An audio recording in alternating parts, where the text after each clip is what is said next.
পটুয়াখালীর গলাচিপা উপজেলা স্বাস্থ্য কমপ্লেক্সে ভয়াবহ অগ্নিকাণ্ডের ঘটনা ঘটেছে। বিস্তারিত থাকছে মোহাম্মদ জসিম উদ্দিনের প্রতিবেদনে। বৃহস্পতিবার ভোর রাতে স্বাস্থ্য কমপ্লেক্সের দ্বিতীয় তলায় স্টোর রুমে আগুন লাগে।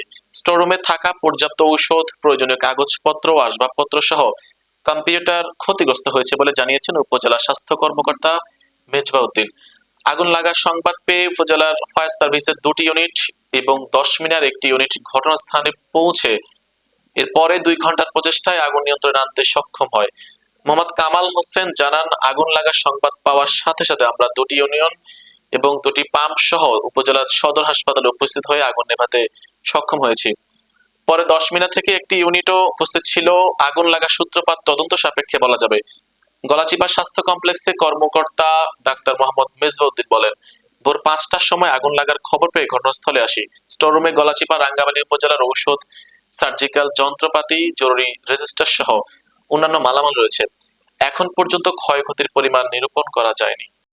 সাথে সাথে সংবাদ পাওয়ার সাথে সাথে আমরা দ্রুত ঘটনাস্থলে গলাচিপা সদর হাসপাতালে উপস্থিত আমরা সাথে সাথে কাজ করে ইনশাল্লাহ সক্ষম হয়েছি।